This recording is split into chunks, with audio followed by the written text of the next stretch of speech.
It's time for Wise Money with Korhorn Financial Group with financial advisors Kevin Korhorn, Mike Bernard, and Josh Gregory. Welcome to another episode of Wise Money with Korhorn Financial Group, where every week we're helping you take your next wise step in your financial life. I am your host. I'm also one of the certified financial planners. My name is Mike Bernard. Thanks for being with us. With me in the KFG studios, certified financial planners, my business partners and friends, Josh Gregory and Kevin Korhorn. Well, friends, it is the heart of baseball season, so I have a baseball analogy for you to apply to your financial life, okay? Have you ever felt like life is throwing you nothing but curveballs in your financial life? Curveballs and sliders. You just want a fat pitch right out over the plate that you can hit out of the park, and you're getting nothing but garbage thrown at you. Well, there's hope if you're feeling that way. Today on the Wise Money Show, we're going to teach you how to hit the financial curveball in your life. That's right. That's right. If you have any questions, like what in the world are you guys talking about, you can reach out to us a few different ways. Call or text 574-222-2000. You can call or text 574-222-2000. You can find us online, wisemoneyradio.com. Submit questions right there, as well as catch up on previous episodes. And speaking of, YouTube channel, just search Wise Money Radio. You can subscribe to it. You can share it. All that sort of stuff right there. Every episode's right there on the YouTube channel as well. You can find us Facebook and Twitter. You know, it is probably ironic that we're using a baseball analogy. Yeah. To try to. What do we know about hitting a curveball? So did you play, Kevin? Did you play Big Rapids T-ball or Little League growing up? I did. I played T-ball, pitching machine, coach pitch, player pitch. Yeah. Did you ever pitch? I did in my backyard. I never did on the actual baseball diamond itself. We grew up listening to the Tigers, and that was when Alan Trammell. Yeah, Sweet Lou and Alan Trammell. But you listened to Al Kaline. Yeah. You know, I can't remember, the radio announcers were awesome. But that's when, I mean, my favorite memories were being in my uncle's dairy barn, milking the cows, and listening to the Tigers, because everyone followed the Tigers. It was a very different time, so there wasn't social media. You only had one phone, and it was wired to your wall, and so. So, Josh, you were closer to Tiger Stadium growing up. Yeah. Did you play baseball growing up? I played a little bit. The highlight of my baseball career was a grand slam in T-ball. Come on. It was all downhill from there. You mean you were just the last batter? They do that. That's how they do it. And I know this, so I now coach. So it's interesting we're bringing this up. And last night, I'm just going to tell you, I coached Carrington softball. I coached Kipe's Little League T-ball team. And Carrington's team got our first win, and us coaches, we had a little scuffle. One of the coaches took exception to the last call. Carrington actually hit with 2 outs. Game was tied. She hit and drove in the final run and made it just barely safe on first. And the coach didn't call her out. The coach thought she was turning to go second when she just stopped running, and we got into a little tussle, but that's all right. But I'm not. Did you get ejected? No. I was very polite. In fact, one of the other coaches came up and said you handled that really well, but it was a little tense. That's embarrassing. All right. So what do you do? I know. But what? So how do you apply these curveballs to your financial life? Well, let me tell you what's been going on in my financial life. Everything's confidential, but I'm hoping my wife doesn't listen to the show, because I'm just going to air it out. I'm going to air out what's been going on in my life. True story, all the way down to what happened this morning. I am bringing this up not to complain. I'm not a complainer. I'm also not bragging, though, because of how we handled it. But the point is, let's all learn from what has been going on in the Bernard household. It all started a couple months ago with all the water stuff, right? You guys remember we got crazy melting and then a whole bunch of rain. For the first time in a while, or first time ever, we had water in our basement. Ripped up a whole bunch of carpet. There was tons of it. Now, it wasn't inches, standing water, but a whole bunch was wet. And so ripped up carpet, had to seal it, all that sort of stuff. The basement's still a wreck. Carpet has not been replaced. We still have a bunch of work to do there, but it cost a pretty penny just to fix it. Couple weeks after that, we have another rain, and I go back down to the basement to make sure everything's dry. And I look in the unfinished area, and I was like, no, there's water here. But it's not where it was before. What is going on here? And it was under the hot water heater. Now, I'm not complaining, because that thing could have burst and 40 gallons could have been all over, but it was just leaking. But sure enough, that needed to be replaced. Fast forward a couple weeks, weather starts getting a little warmer, and one of these really hot days, we go to flip on the air conditioner. Turns right on. And a couple days later, I realized this thing's just running nonstop, and it's hotter than blazes in here. What's going on? Air conditioner was broken. I'm not kidding. And those are not free to get fixed. That's a terrible Okay, joke, that and was that's bad. also true. But this now, guys, this was 3 weeks ago. A couple days later, I'm stocking the fridge with some Gatorade. Fridge is broken. Needs replaced. 2 days after that, Chilling. we get Cindy's oil changed. Nope, the brakes are terrible, and we had known something was going on, so needed to replace the brakes. The next day, Stop the right there. garage door breaks, and then I'm not kidding, the day that happens, Cindy's car won't start. And this morning, we were putting some new grass seed down, and I know you're saying, you're late to the party. I know, but we've got some bare patches in the lawn, so we're putting the grass seed. So turn the sprinkler system on. Sprinkler was supposed to be on this morning. It was not on. I checked all the device, everything. It says it's on, and it's not on. So now I got to replace my board there. That's the board. It's the There's not board. a geyser happening in the No. back corner of the yard. I'm not making this up. That all happened within the past 3 months, but several of those items really, it's just been in the last 3 weeks. And so how do you manage that when that happens to you? Because life is going to throw you. We were joking before the show, and Kevin said, yeah, these things happen in threes. 3 to the power of 3 right now, and I'm just hoping that's it. But what do you do financially when this sort of stuff happens? Yeah, I'm feeling like not a very good friend. I didn't know about half of this stuff. See, I told you I'm not a complainer. All right. Well, except when I'm complaining. and we're not going to put you on the spot today Hey, with, I'll air with it your out. story, but I mean, you may have a great success story in all this and how you're able to cover it because of this planning and everything. But if we use that as just a context or a backdrop for a nasty 3-month period that you could be facing, you will face at some point. No doubt. Everything just converges all at once. It's not about having a great response when you encounter those scenarios. It's having a great preparation before you get there. That's exactly right. It's about being proactive, and so no, I had no idea if the fridge was going to break or the air conditioner or any of this stuff was going to happen, but yet we were prepared. Now, I don't like it because it costs money. We were prepared, and you can be prepared too for those unknowns. Well, and there's specifically 2 types of financial curveballs that we want to talk about today. It's the quantifiable and predictable but periodic expenses, those lump sum expenses that just come around so often, and things that you could prepare for. Maybe you even know that it's coming. You mentioned Cindy's brakes. Mm-hmm. You had some suspicions, right? Mm-hmm. So it wasn't maybe a complete surprise, and you can even have an idea of what that would cost. That's one curveball to plan for, but the other is the unpredictable, unquantifiable, the emergencies that come up that really can create a serious crisis in your financial life. How do you prepare for even those things? Mm-hmm. And we actually we coach people, and we eat our own cooking here. So this is what I'm implementing.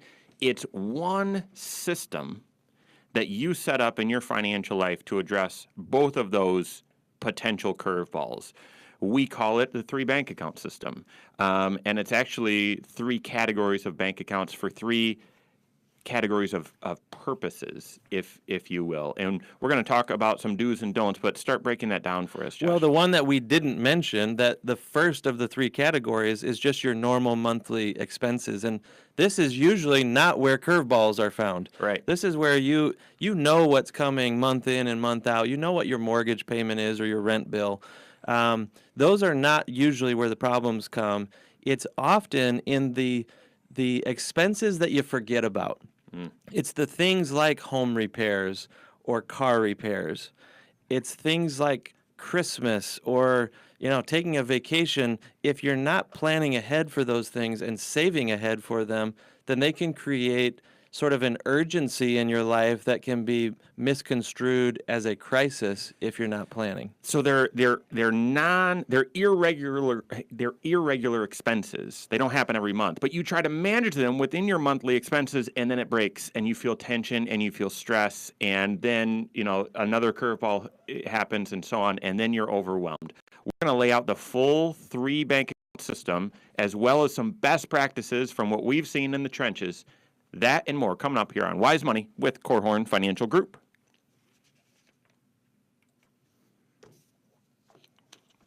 That's good. I was shocked when I looked up and saw how much time that took, but that's all right. I think it was entertaining. The tank in your basement, that the well. So if you there's a variable pump. The variable pump has a small tank. Because it creates the pressure down in the well. The pump does. Right. Which it doesn't make any sense So to me. it just But holds pressure. all I know is that there's a small tank and the big tank. And with the 2 houses that we've lived in Granger, both of them, we were able to get some water in our basement because over time, those things Rust out, yeah. rust out. And did you have that? Yeah. And we've had to replace the 2 in our basement. And Your current house? Yeah. We have one for our geothermal and then one for the rest of the house. So we've got 2 big ones. 2 big ones. What are those tanks called? Some people call them bladder tanks or just your well tanks, pressure tank. So the well pumps water into there, and then that sits there to feed the rest of the house. Yeah, there's like a bladder inside, Right. and you're pushing water that squeezes the bladder, and that's what creates the pressure to send it into the pipes in the house. Right. Okay. So if you don't have that constant pump, you just fill up the tank, and then it sits and holds the pressure. But if you've got the little tank, it's holding the pressure all the time. And so you don't need to create a reservoir for a while. I think those are more efficient from an energy standpoint. Yeah. But we thought about going to one of those, but with a geothermal system, we're just always using water. Yeah. So Well, we went to that at the farm based on the recommendation of the Mauer boys. And we were running water out to the chicken coop, and we were redoing everything. And so they said, hey, it makes sense to do the variable. And it wasn't hard to convince me after I've had a couple of the big ones. well, your setup is pretty awesome with your chicken coop and everything. Having the water out there and it's frost free and everything. We need to get water down to our meadow so we can move animals down there. But the Mauer boys gave us a quote on putting a new well in, Right. and I guess they can bury these tanks. Like it could just be out in the field or whatever. So crazy. What are they going to think of next? Sliced bread? Okay, where are we? Well, let's define a little bit more. Actually, Josh, set the stage again. Your first account is this, second is this, third is this, and then we'll talk about. I want to just talk about the stinking car thing. I want to just say, hey, listen, you want to have some principles that you live your financial life by, and if you own a car, $100 a month needs to be going into your delayed spending account. Yeah. Because that's what it costs.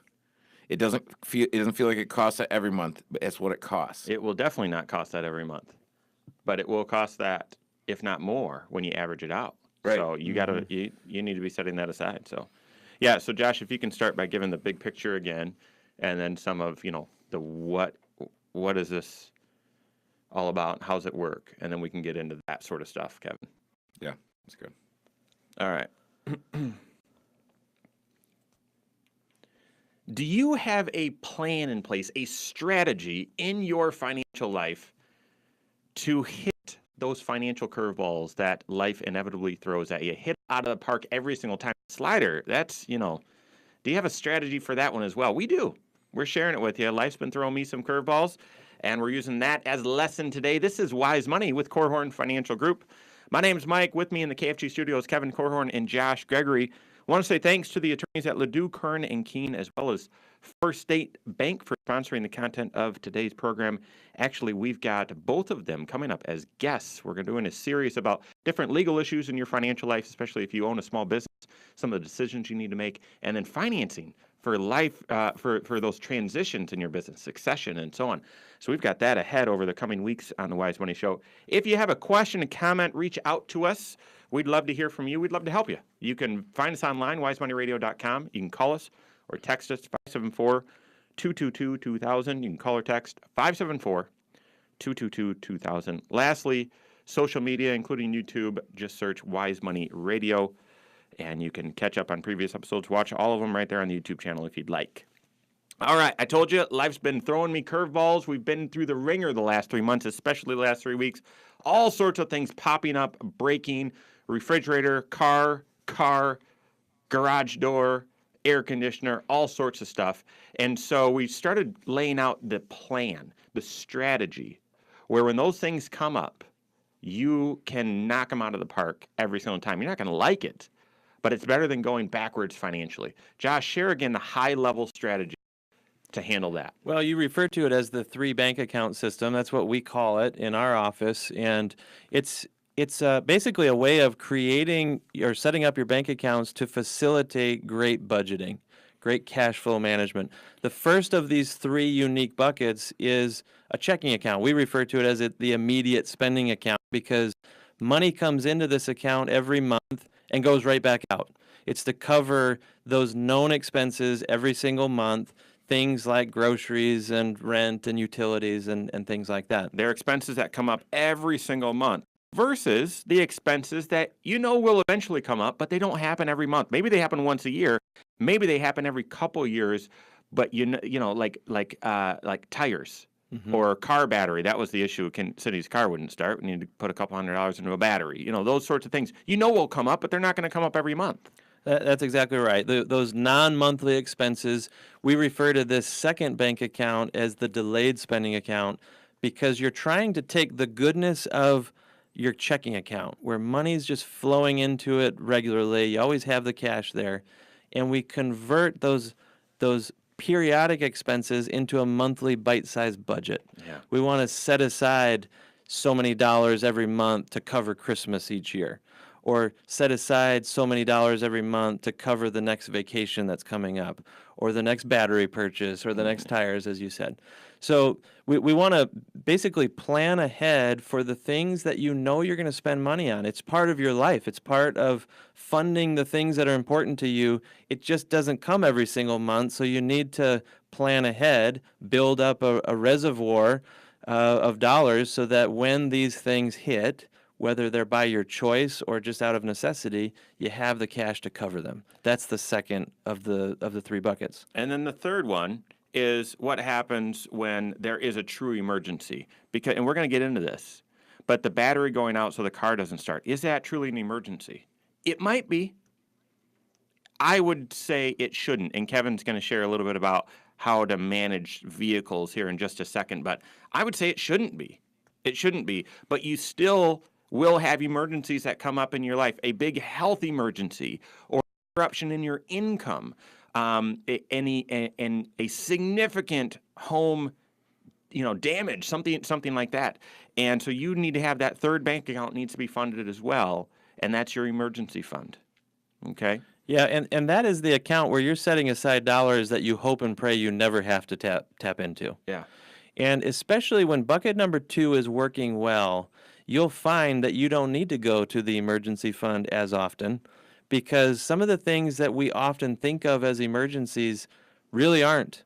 Needing new brakes, it has to be done right now. You can't drive off without those being fixed. But that's something that was predictable and it is quantifiable. You're going to have to put money into your car. Yeah, so when in a good guiding principle, and we encourage people to have guiding principles by which they live their financial life. If you have a vehicle one of the things that you want to do, that you say, what are the layers of cost with a vehicle? I'd say one layer of cost with the vehicle is, what am I setting aside every month to replace this vehicle? Because I know this, unless I'm going to be done driving in the next few years, I'll likely be replacing my vehicle in the next few years. So start now making that car payment. Just make it to yourself, and have an account set up where, hey, I'm doing my car replacement fund. If you're driving a car now, you want to plan for $100 a month. I've found that in having lots of different cars and lots of different experiences, about $100 a month is what it costs to maintain a car. And it's not going to cost that every time, but the battery is going to eventually is not going to work anymore. The brakes, a battery is $100. Brakes are, my son's car he's just getting new brakes all the way around $650. New tires all the way around is probably about $650. So, I mean, you look at this and you say, well, I don't need to replace my brakes every month, and probably not every year. Maybe it's every 3, 4, 5 years, but you need to be setting that money aside, because a lot of times what happens, people look and they think, well, I have I have a money problem. It's not. I have an emotional problem. Something happened to my car and it sent me in some sort of a tailspin. And then once I'm in a tailspin, I'm not able to make great financial decisions. So all of a sudden, I'm thrown into drama mode, and this is a crisis, and I can't handle it. Now I have some sort of shame that there's a problem, or I have some sort of guilt, or I bought the wrong thing, or I did the wrong thing. Now I'm very susceptible to making really bad financial decisions. Yeah. So when these things happen, and inevitably, Mike's a great example, these things can happen. When these things happen, I would say take a deep breath, and you have to realize, because our minds go to immediately saying, okay, I'm predicting. So if this happened today, it's only going to get worse from here. And we're prone to projecting. I say, don't think that way. Take some time, get out of the emotional state, Yep. and try to say, okay, nope, I've got a plan, I've got a process. If I don't get suckered into some sort of 0% interest, some sort of this, that, or the other thing. Okay, I can't tell you how many folks have called me from the car dealer saying, hey, I took my car in and it needs $900 worth of work, so I'm just going to get a new car. Yeah. Because, Happens all the time. and this is what I would tell people, that the cheapest car you're ever going to drive is the one you're driving right now. So if you're saying, I need $900 to put into this old car, I'm just going to get a new one. If you need a new car, that makes sense. If you're getting a new car to save money, You won't save money. that doesn't make sense. That is your emotions overriding your logic, and you're going to make a mistake. Well, and obviously we're spending a lot of time talking about the car because it does create crises for a lot of people. The notion of being stranded on the side of the road or not having the dollars for a big repair can create panic for folks. But there's all kinds of categories in your life where you may be surprised one day that, I need to go spend $700 on, a new water heater or the new fridge that you mentioned. All these items can create crisis, and that's why bucket number 2 is what puts distance between you and crisis living. Or as Kevin said, the emotional decision making that you just have to make a quick response, some sort of reaction to what life's throwing at you right now. Mm-hmm. The analogy that I used recently when I was sharing this with some clients is apparently because of either the limitations in our own eyesight, or I think it's the curvature of the earth. And on the clearest day, you can only see 7 miles out. Is that right? That's correct. Okay, so think about that in your finances. Okay, most people are just trying to, they're driving their car looking straight down. No, look out at the horizon, and you're going to build a bank account system and a budgeting system that will take you as far as your eyes can see, but then you're also going to build an emergency fund to handle the stuff you can't see, and then you're going to do the long-term planning for retirement and those big goals for all that stuff beyond 7 miles out. We're going to tell you the best practices you need to put in place in order to make that horizon plan, that 3 bank account system work for you. That and more coming up here on Wise Money with Korhorn Financial Group.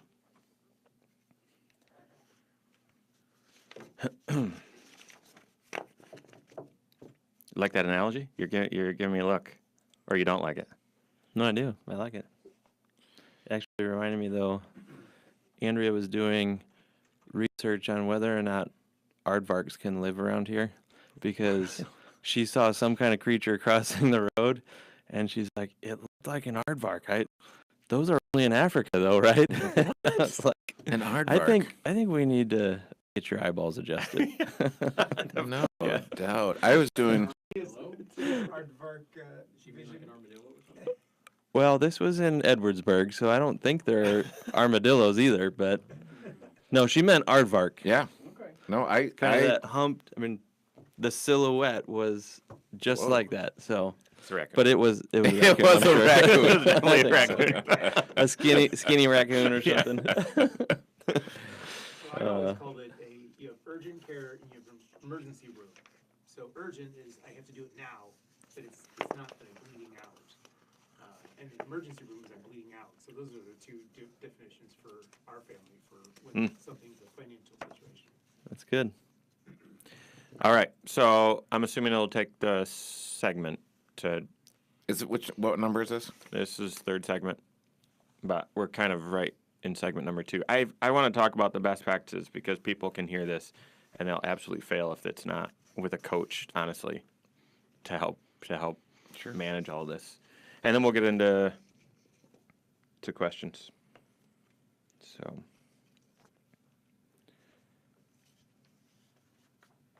all right. Ready? If you live in Michigan, would it ever make sense to contribute to an Indiana 529 plan? Oh. We'll got that question coming up. We'll tell you the answer here. This is Wise Money with Korhorn Financial Group, coming to you from the world headquarters of Korhorn Financial Group and the KFG studios. My name's Mike Bernard. Across from me, Kevin Korhorn. Between us, Josh Gregory. Want to say thanks to Bethel College Adult and Graduate Studies, as well as Diane Bennett with Remax 100 for partnering with us on the Wise Money Show.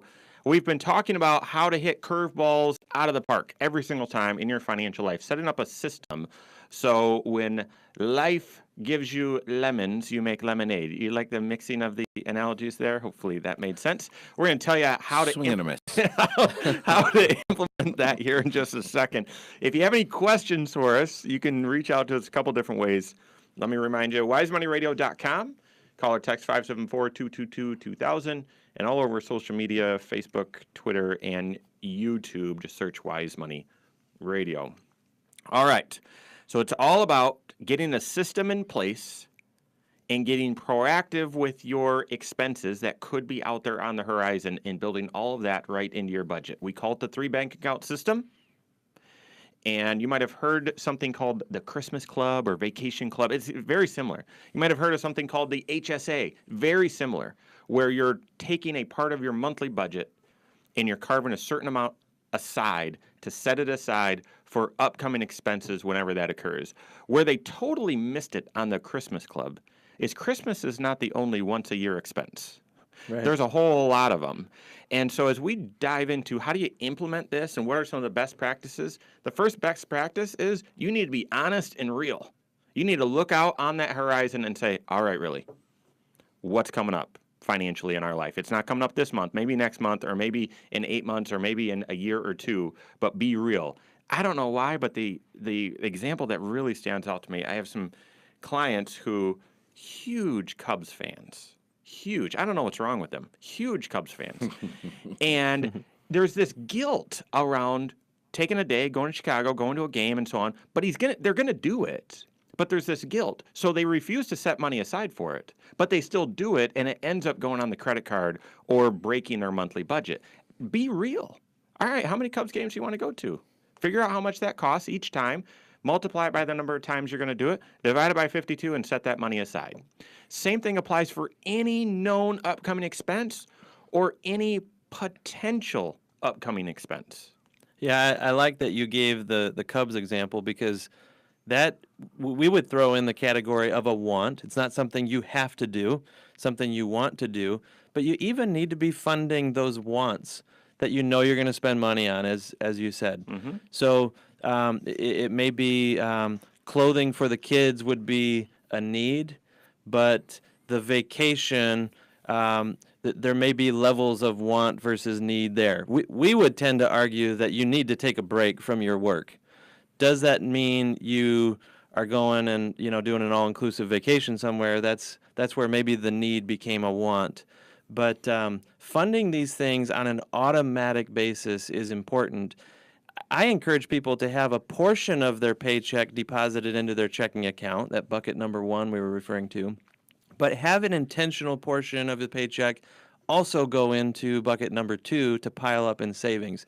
If you make that a manual decision that you have to do every single month or every pay period, you'll get it right sometimes. Nope. But you'll get it wrong most of the time. You're not going to do it. And I won't do it. Right, and I think, as I think about the example of the Cubs game, there are, and statistically, most people are operating they're operating on the one-day financial plan. So I'm waking up, and what's going to happen today? And I've actually worked with some small business owners. They've got a one-day plan. And you say, well, what's your 1, 3, 5, 10? I've got a one-day plan. I'm going to show up today, do work, see what happens. And so when you're doing that and you're in responsive mode, it actually can be kind of interesting. It is. It's more interesting than having a plan. Having a plan can be kind of boring because I'm planning for something that I know is out there. I don't know when it's going to happen, but it's coming. And so that is, you could lose interest in that fairly quickly. So that's where I would say, and in a lucid moment, when you're thinking clearly, make these decisions and erect that structure in your financial life, and then let it take care of you, because that will protect you. It will provide safety. It will provide peace of mind, and it will remove stress from your financial life. Part of the structure that I encourage people to put in place with this 3 bank account system is to help avoid the temptation to spend dollars that maybe you really haven't planned ahead for. And I do that by moving the emergency fund dollars to a separate bank from where I do my normal monthly or even non-monthly spending. Mm-hmm. So in my opinion, bucket number 1, the checking account, and bucket number 2, a savings account, could be at one bank because you want to be able to move money back and forth. But the third one, the one that we hope and pray that you never have to dip into, that emergency fund, I like having that at a different institution so that when I'm in there reviewing my bank accounts, I'm not looking at this big pile of cash sitting there and having what economists call a wealth effect, where you just kind of feel like, hey, we can do some things here. We've got some money. And before you know it, you're spending dollars that you never really planned for just because you saw it. I implement that as well. I would share a couple of other helpful tips. I budget weekly. I look at I tune into it every single week. I don't track receipts and all that. Don't do that. That is an obstacle to you getting this done. It takes too much time. You plug into it once a week online and you're fine. It probably takes you 10 minutes. But this delayed spending, looking out at the horizon, I do that every 3 to 6 months. It's going to change. You can't assume that, well, all right, I did that delayed spending thing and it's good. No. Things are going to change. I thought my kids were going to play hockey this year, so we were setting money aside for that. Hockey is expensive, and they didn't. Okay, but so you bought a battery instead for your wife's car. So you've got to Kids have got some bad news. You got to take the binoculars out, and you got to look out on that horizon every 3 to 6 months. The last one that I would say, and can I just jump in there? So I've been working on my diet and some other things. And I'll read these books and they're general, so they say, well, eat this, and don't eat this, and eat this kind of soup. And I'm saying, well, okay, well, that's good, but I can't figure it out when I go to the store. So just tell me. So I'm going to give you 2 specific tips right now. Look, when we were talking about, Josh was saying, hey, a bank account separate from my bank.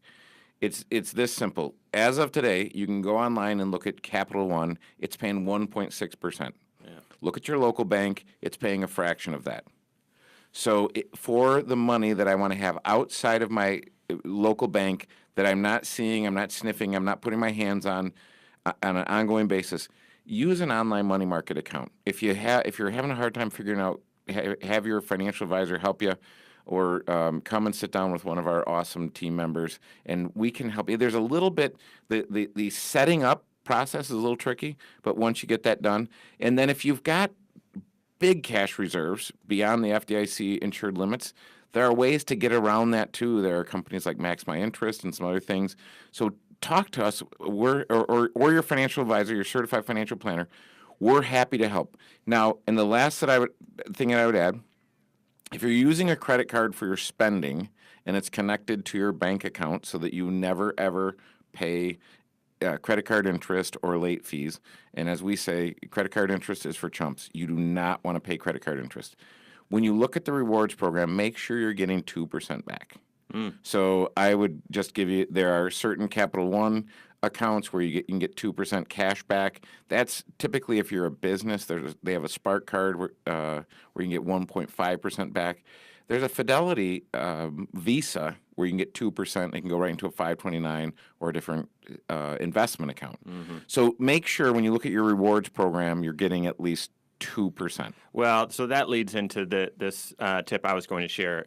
Do this with an accountability partner. Do this with a coach, someone who can bring creativity and accountability to help you implement this, tell you the stuff that you didn't quite know, and help you do the stuff that you said in this lucid moment that Kevin talked about. Help you follow through on that sort of stuff. Our certified financial planners, your certified financial planner should be doing that for you. If you don't have one, reach out. We would love to help. One of our team members, like we said, can help you get all this set up. If you live in Michigan, should you ever have an Indiana 529 plan? We've got that question and more coming up here on Wise Money with Korhorn Financial Group. Yeah, I am. I find, so I've read the book. Daniel, you know the book. And so I know the ideas, but the implementation, I get a little screwed up when I go to the grocery store. Well, that's why I'm like, give me That's why I don't go to the grocery store. a brand. Give me a brand. Just tell me, like this kind of soup is good for you. Because if you look, I mean, the amazing thing that's coming out is they're starting to put in added sugars, and this contains, wheat or soy or milk or eggs or these other things. So it's getting easier, but it's still not easy. Yeah. So I'm saying, well, look, just tell me what you're eating. If this is the category that I'm supposed to be in, then just tell me. I'll go get that. Yeah, it's bonus YouTube content. I do all of that at Capital One, not because I love credit cards. Actually, I'm a little disgusted when they bought it. It started with ING. They were the pioneers of the online money market, created the very first one, the ING Orange account back in 2002. Saved up for my wife's wedding ring in that account. And then Capital One bought it a couple years ago, and they've pretty much kept it the same. What I like about it is you can nickname your accounts. So I suppose if you're really into numbers, you can see your account number right there, but it doesn't even stand out to me. When I log in, I can see emergency fund this, new car this, Disney fund this, home improvement this. And so it's just Property nice tax and that. Clear. It's nice and clear. So I actually, because of that clarity, I know, Josh, I don't think you do this, but in the spirit of just saying, hey, here's what I eat. I have my delayed spending accounts and my emergency fund outside of my local bank account, just because I like that it provides that clarity. I think you've got another system that we sometimes help people with where they can add that clarity all to one bank account. But I like it sort of separated. Basically, you have an electronic version of the envelope system. That's exactly right. That's exactly A right. separate bank account for each type of expense that you're saving up for. Yeah, I kind of bunch it into categories. So, vacations and presents and gifts. So birthdays, anniversaries, Christmas, those are all lumped in one. So new car fund is both the new car fund and the car repair fund. So I bunch it. It's when you say 3 bank account system, it's 3 types of accounts. 3 then. categories. My the middle middle bank, one is several. I think deep. it's 10. If you include my HSA, it's like 3. You've got the lot. 10 bank account system, the 12 bank 12. account system. So, but And that works though, right? similar. But going back to diets, I mean, this is a structure to help you burn more calories than you consume. But other than that, there's no one diet that works for everyone. So you've got to figure out, all right, well, what works for me? But this system will help you burn more calories than you consume. And then you just have to find that little tweak, that little mix of how it best fits in your life. Sure. And you need a coach to help you do that as what I would say. All right. Any of that we need to say again right back on the air, or do we jump right into questions? I think we get into questions. All right. This is fourth segment? Fourth segment, starting with Jerry's question. Yeah. All right. Thank you for being with us today. This is Wise Money with Korhorn Financial Group. My name is Mike Bernard alongside Kevin Korhorn and Josh Gregory.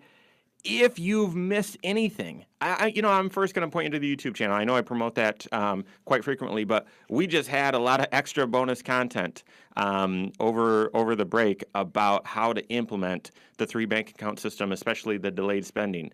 And all that extra content is there on the YouTube channel. We press play when the show starts, and we press record on the video, and it just goes for however long the show is. And so you've got all that content right there. So go to YouTube, just search Wise Money Radio. You can subscribe to it and get all the normal content on air, and then the stuff off air as well. You can also find the show on on iTunes and Google Play and their podcast. Search Wise Money with Korhorn Financial Group. Lastly, online, wisemoneyradio.com. So we've been talking about putting a structure in your financial life so that when life throws you curveballs, you hit it over the fence every single time. And we're transitioning now into my favorite segment of the show, and it's listener questions. So we have a question here from Jerry. He's in Niles. He said, I hear you guys talk about the Indiana 529 college savings plan a lot. That's not just for college anymore. But I live in Niles, so I can't set one up. My daughter and I run a business in Indiana. She lives in Mishawaka, so I give her $5,000 each year instead so that she can put that money into the 529 plan account for my grandkids. That way she gets the credit. Is that right? Or should I be doing something different? Great question. I feel like there's a few different principles or issues at play here. For starters, let's start with the one that's maybe more universal to everyone who's listening, and it's the question of, does the state that you contribute to matter? Mm-hmm. Right? If you live in Michigan, do you use a Michigan plan? If you live in Indiana, do you use an Indiana plan? The reality is that you can use any of the states. Prior to Indiana really getting their plan as sweet as it is today, we used to use the Virginia plan most often because we liked the investment options that they had. Mm-hmm. But Fidelity has a good one. Fidelity, I think that's New Hampshire's New Hampshire, plan. Yep. They've got good investment options. Yeah. So you could base this decision on which investments work the best for you, but what tipped the scales for us and made us always talk about the Indiana plan when we're talking to Indiana residents or people who pay taxes in Indiana, little hint there for Jerry here. What tipped the scales is the extra tax benefits that you get by using your state's plan. In Indiana, they give you a tax credit that shows up on your Indiana tax return. That's what Jerry's been trying to take advantage of for his daughter's sake. Mm-hmm. He's been giving her money to put into a plan in her name so she gets the tax benefits. Yeah, and so that's the key thing, Jerry. If you have Indiana income and you pay Indiana taxes on that, you can get a credit for up to $1,000, but it's against the state tax portion, not the local tax portion. That's right. So there's a state and local if you're in St. Joseph County, and so or Elkhart, most counties anyway. So I would want to be aware of that. So I mean, your question is that right? I think if you have the resources, for sure it makes sense to gift that to your daughter in Indiana and let her take advantage of the credit. If you are paying Indiana state taxes and you can do the same thing, do the same thing. That's what stood out to me. If you own a business in Indiana, then you are actually filing an Indiana tax. Well, if there's profit. Yeah, that's right. But Jerry's describing really Kevin's situation and my situation. Mm-hmm. We live in Michigan, but our owner's in a business that operates in Indiana, so we file an Indiana tax return every year. Yep. We have to pay tax on the profit in Indiana. And because of that, it makes us eligible to contribute to the Indiana 529 plan and get this sweet credit that we're talking about. Because you're paying Indiana state tax, even though you're not a resident of Indiana State, because you have a business here. And so, yeah, what stands out to me, Jerry, I think that would apply to you. And then I think I see Josh's wheels spinning. We're going to get to, okay, what role should you be playing? But that's actually not where my mind's going. Okay. There's one thing that stands out to me, and it's related to the professionals in Jerry's life. The accountant didn't catch this. The financial advisor didn't catch this, or investment advisor, or whoever he maybe works with. The question is, are they talking? Because one maybe knows that you contributed, or you're doing this gifting strategy to your daughter. The CPA would never know that. All they're doing is just taking your tax documents and getting the returns filled out. If they're not aware of what's going on in your overall financial life, the goals that you're pursuing, where you're directing dollars, that sort of thing, then this opportunity for you to open a 529 plan it isn't going to be on anyone's radar screen. That is why we believe in having a certified financial planner in your life who takes a comprehensive approach. They're the glue, along with you, that pulls all the professionals, all the different investment perspectives together and makes sure that these types of opportunities don't slip through the cracks. That you have one plan. Where it's not, well, I've got an insurance plan, and I've got my investment plan, and I've got my estate plan. Nope, it's all tied together, and you've got one plan. Your comprehensive financial planner should be doing that for you. Yes. Absolutely. And one of those issues that they will talk about, Josh, that is a higher, that's the right thing to point out. A sub-layer of that, part of that comprehensive financial plan, you need to answer what role should you play in funding college for your grandkids. I love the idea, Jerry, that you want to help with that. And so just talk to your wife if you're married and talk to your daughter and come up with a plan. How much, what will my role be? Because if your daughter's not able and she hasn't been contributing to the account, I love the idea of still gifting to her so she gets some tax benefits. But told you could get some tax benefits too. So should you gift to your daughter and do one for you? Well, you don't want to have too much money in the 529, but it might be a great strategy if that fits in your overall financial life and that's one of your financial goals. And remember, Jerry, you can still put money into a 529 plan in Michigan and get some tax benefit as well. It's a deduction. Right. Yeah. So this is where you want to say what are the financial priorities and at what level are they funded? And some people have everything funded. So, Jerry, if you've got everything funded and you've got surplus money, there you go. This is a way that you can squeeze a little more goodness out of the deal. But if you don't have your other financial priorities funded at the right levels, and that's why, again, at the risk of beating a dead horse, Josh said work with a financial advisor. Work with someone who is advising you, not selling you, because you don't have if you don't have the right stuff in place right now, Jerry, it's because someone made a decision. I will try to sell Jerry this, and I won't sell Jerry that. And so if they've decided they're not going to show you their wares over here, you're not getting sold that. You don't even have a chance to buy it. And I'm saying, no, don't do that. Work with someone who can advise you on these things and help you make these decisions within the context of the rest of your financial life. Kevin, you're totally right. I got to sneak this next question in because it deals with what we were talking about most of the show. It's from Emily. She's in South Bend. Lived in the area for 2 years, and it's clear that my car is just not safe for these Midwest winters. Currently, I drive in 2011 Ford Focus. There's only 80,000 miles on it. I'd like to make a switch to something safer. What do you think? I think, Emily, if I was your brother, I would tell you at 80,000 miles, your car is barely broken in.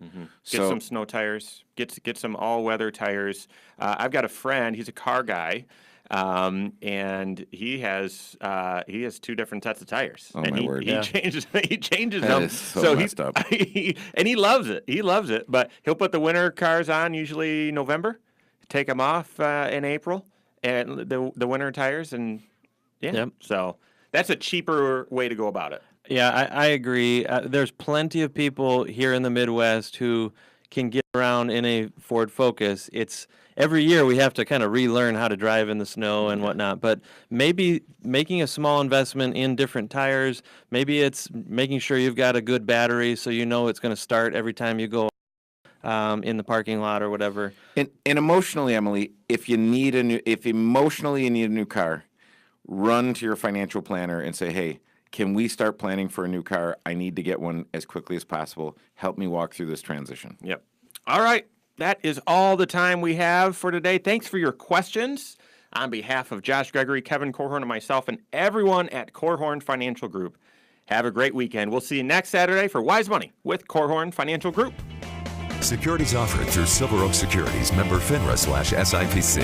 Advisory services offered through KFG Wealth Management, LLC. Doing business as Korhorn Financial Group. KFG Wealth Management, LLC and Silver Oak Securities Incorporated companies are unaffiliated.